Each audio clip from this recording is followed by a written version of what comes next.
ಎಲ್ರಿಗೂ ನಮಸ್ಕಾರ. Last time ನೋಡಿದ್ರೆ ಇಂದ್ರನಗರದಿಂದ ಒಂದು ಕಸ್ಟಮರ್ ಕಾಲ್ ಮಾಡಿ ಕೇಳಿದ್ರು, ನಮ್ಮ ಹತ್ರ 1000 ಲೀಟ್ರ್ 3 ಟ್ಯಾಂಕ್ ಇಕ್ಕಿದ್ದೀವಿ, ಸ್ಟೋರೇಜ್ ಸಾಕಾಗ್ತಾ ಇಲ್ಲ, ಕೆಳಗಡೆ ಸಿಕ್ಕ ಸಂಪು ಇರೋದ್ರಿಂದ ನಮಗೆ ನೀರಿನ ಸಮಸ್ಯೆ ಜಾಸ್ತಿ ಇದೆ, ಒಂದು 5000 ಮೇಲೆ ಸ್ಟೋರೇಜ್ ಅಡಿಷ್ನಲ್ ಆಡ್ ಮಾಡಬೇಕಾಗುತ್ತಂದರು. ಅಲ್ಲಿ ಹೋಗಿ ನೋಡಿದೆ, 5000 ಲೀಟ್ರ್ ಇಡೋಕ್ಕೆ ಜಾಗ ಇದೆ ಅಂತ ನೋಡಿದ್ರೆ ಫ್ರೀಯಾಗಿತ್ತು ಜಾಗ. ಕಸ್ಟಮರ್ ಹೇಳಿದ್ರು ಯಾವ ಟ್ಯಾಂಕ್ ಚೆನ್ನಾಗಿದೆ ಅದು ಆರ್ಡ್ರ್ ಮಾಡಿ ಇದು ರೆಡಿ ಮಾಡಿ ಕೊಡಿ ಅಂದರು. ನಾವು ಆರ್ಡ್ರ್ ಮಾಡಿದ್ದು ನೋಡಿದ್ರೆ ಕಾವೇರಿ ಪ್ಲಸ್ಸು ವೈಟ್ ಕಲರು, ಇದು ಸ್ವಲ್ಪ ಹೆವಿಯಾಗಿದೆ ಕ್ವಾಲಿಟಿ. ನೋಡಿ ಎಷ್ಟು ಥಿಕ್ನೆಸ್ ಇದೆ ಅಂದ್ಬಿಟ್ಟು, ಕ್ವಾಲಿಟಿ ಸೂಪರ್ ಆಗಿರುತ್ತೆ ಇದು. ಆಲ್ರೆಡಿ ಅವ್ರು ಇಟ್ಟಿರೋ ಟ್ಯಾಂಕ್ ಮೇಲೆ ಒಂದು ಸ್ಲಾಬ್ ಹಾಕಿ 3 ಟ್ಯಾಂಕ್ ಇಟ್ಟಿದ್ದಾರೆ. ಇವಾಗ ನೋಡಿದ್ರೆ ನಾವು ಕೆಳಗಡೆನೇ ಇದು ರೂಪ್ ಮೇಲೇ ಇಡ್ತಾಯಿದ್ದೀವಿ. 2000 ಲೀಟ್ರ್ ಟ್ಯಾಂಕ್ 2 ಕೆಳಗಡೆ ಇಡ್ತಾಯಿದ್ವಿ, 1000 ಲೀಟ್ರ್ ಟ್ಯಾಂಕ್ ಒಂದು ಮೇಲೆ ಇಡ್ತಾಯಿದ್ವಿ. ಯಾಕಂದರೆ ಎಲ್ಲ ಮೇಲೆ ಇಡೋಕ್ಕೆ ಜಾಗ ಇಲ್ಲ. ಎಲ್ಲ ಟ್ಯಾಂಕಿಗೂ ಮಿಷಿನಿಂದ ನೀಟಾಗಿ ಹೋಲ್ಡ್ ಮಾಡಿಕೊಂಡು ನಾವು ಅಟ್ಯಾಚ್ ಮಾಡ್ತಾಯಿದ್ವಿ. ಲಾಸ್ಟ್ ಪೈಪ್ಲೈನೆಲ್ಲ ನೋಡಿ ಯಾವ ಥರ ಲಿಂಕ್ ಮಾಡ್ತೀವಿ ಅಂದ್ಬಿಟ್ಟು. ಮೇಲೆ ಇರೋ ಟ್ಯಾಂಕ್ಗೆ ಆಲ್ರೆಡಿ ಪ್ರೆಷರ್ ಪಂಪ್ ಕನೆಕ್ಟ್ ಆಗಿದೆ. ಇವಾಗ ಅದು ಡಿಸ್ಕನೆಕ್ಟ್ ಮಾಡಿಬಿಟ್ಟು ನಾವು ಈ ಕೆಳಗಡೆ ಇರೋ ಟ್ಯಾಂಕ್ಗೆ ಹೊಸ ಟ್ಯಾಂಕ್ಗೆ ಪ್ರೆಷರ್ ಪಂಪ್ ಕನೆಕ್ಟ್ ಮಾಡ್ತಾಯಿದ್ವಿ. ನಿಮಗೆ ಯಾರಿಗಾದ್ರೂ ರಿಕ್ವೈರ್ಮೆಂಟ್ ಇದ್ದರೆ ಕಾಲ್ ಮಾಡ್ಬೋದು. ನಾವಿರೋ ಏರಿಯಾ ನೋಡಿದ್ರೆ C V. Ramanagar near old airport ಸರೌಂಡಿಂಗ್ನಲ್ಲಿ ಇದ್ದೀವಿ. ಇಲ್ಲಿಂದ ಒಂದು 10 ಕಿಲೋಮೀಟರ್ ಸರೌಂಡಿಂಗ್ ನಾವು ಸರ್ವಿಸ್ ಕೊಡ್ತಾಯಿದ್ದೀವಿ. ನಾವು full plumbing, bathroom renovation, kitchen renovation ಮತ್ತು ಗೀಸರ್ ಸರ್ವಿಸು ಈ ಥರ ಎಲ್ಲ A to Z ಎಲ್ಲ ಮಾಡಿಕೊಡ್ತಾಯಿದ್ದೀವಿ. ಫುಲ್ ಪ್ಲಂಬಿಂಗು ಮತ್ತು ಎಲೆಕ್ಟ್ರಿಕ್ಕು ಮತ್ತು ಟೈಲು ಇದು ಫುಲ್ಲು ರೆನಿವೇಷನ್ ಮಾಡೋದ್ರಿಂದ ಎಲ್ಲ ಮಾಡಿಕೊಡ್ತಾಯಿದ್ದೀವಿ. ನಮ್ಮ ಚಾನಲಲ್ಲಿ ಪ್ರತಿಯೊಂದು ವೀಡಿಯೋನ ಅಪ್ಲೋಡ್ ಮಾಡಿದ್ದೀವಿ, ನೀವು ಅಲ್ಲಿ ಹೋಗಿ ನೋಡ್ಬೋದು. ನಮಗೆ ಜಾಸ್ತಿ ರಿಕ್ವೈರ್ಮೆಂಟ್ ಇರೋದು ಇಂಡಿಯನಿಂದ ವೆಸ್ಟರ್ನ್ ಟಾಯ್ಲೆಟ್ ಚೇಂಜ್ ಮಾಡಿಕೊಡೋದು ತುಂಬ ರಿಕ್ವೈರ್ಮೆಂಟ್ ಇದೆ. ನಮ್ಮ ಚಾನಲ್ನಲ್ಲಿ ಅದು ಜಾಸ್ತಿ ಅಪ್ಲೋಡ್ ಮಾಡಿದ್ದೀವಿ. ಅದು ನೋಡಿದ್ರೆ ನಿಮಗೆ ಒಂದು ಐಡಿಯಾ ಇರುತ್ತೆ. ನಿಮ್ಗೆ ಯಾವಾಗ ಆ ಥರ ರಿಕ್ವೈರ್ಮೆಂಟ್ ಇರೋರು ನಾವು 1 ಡೇನಲ್ಲಿ ಅದು ಇಂಡಿಯನಿಂದ ವೆಸ್ಟರ್ನ್ ಚೇಂಜ್ ಮಾಡಿಕೊಡ್ತಾಯಿದ್ದೀವಿ. ಪ್ಲಂಬಿಂಗು ಮತ್ತು ಟೈಲ್ ವರ್ಕ್ ಎಲ್ಲ ನಾವೇ ಮಾಡಿಕೊಡೋದ್ರಿಂದ ನಮಗೆ ಒಂದು ದಿವಸದಲ್ಲಿ ಈಸಿಯಾಗಿ ಮಾಡಿಕೊಡೋಕ್ಕಾಗುತ್ತೆ. ಸೋಲಾರ್ ಫಿಟ್ ಮಾಡಿ ಕೊಡೋದಾಗಲಿ, ಪ್ರೆಷರ್ ಪಂಪ್ ಫಿಟ್ ಮಾಡಿ ಕೊಡೋದಾಗಲಿ ಅದು ಮಾಡಿಕೊಡ್ತಾಯಿದ್ದೀವಿ.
ಆಲ್ಮೋಸ್ಟ್ ಎಲ್ಲ ಕೆಲಸ ಆಗಿದೆ ನೋಡಿ. ಇದು ಮೋಟ್ರ್ ಲೈನು ಫಸ್ಟ್ ಮೇಲೆ ಹೋಗಿರೋದ್ರಲ್ಲಿ ಟೀ ಹಾಕಿ ಕೆಳಗಡೆ ಟ್ಯಾಂಕಿಗೆ ಇಟ್ಟಿದ್ದೀವಿ.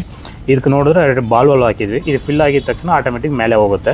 ಮೇಲೆ ಆಟೋ ಕಂಟ್ರೋಲ್ ಹಾಕಿದ್ದಾರೆ. ಮೇಲೆ ಫಿಲ್ ಆಗಿದ್ದು ಆಟೋಮೆಟಿಕ್ ಆಫ್ ಆಗುತ್ತೆ ಮೋಟ್ರು.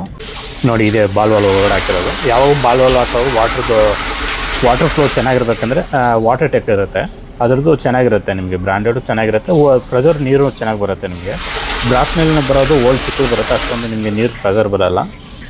ನೋಡಿ ಇದು ಟ್ಯಾಂಕ್ನಲ್ಲಿ ನೀರು ಈ ಥರ ಫಿಲ್ ಮೇಲೆ ಬಂದಿದ್ದು ಆಟೋಮೆಟಿಕ್ ಈ ಥರ ಕ್ಲೋಸ್ ಆಗುತ್ತೆ. ಆಟೋಮೆಟಿಕ್ ಕೆಳಗಡೆ ನೀವು ಬಾಲ್ ರಿಲೀಸ್ ಮಾಡಿದ ತಕ್ಷಣ ನೀರು ಬರ್ತಾ ಇರುತ್ತೆ ಈ ಥರ. ಇವಾಗ ಮೇಲೆ ಇರೋ ಟ್ಯಾಂಕ್ ತೋರಿಸ್ತಾ ಇದೆ ನೋಡಿ. ಹಳೆ ಟ್ಯಾಂಕ್ ಬ್ಲಾಕ್ ಕಲರ್ದು, ಇವಾಗ ಹೊಸದು ವೈಟ್ ಕಲರ್ ಇಟ್ಟಿದ್ದೀವಿ ನೋಡಿ ಕಾವೇರಿದು.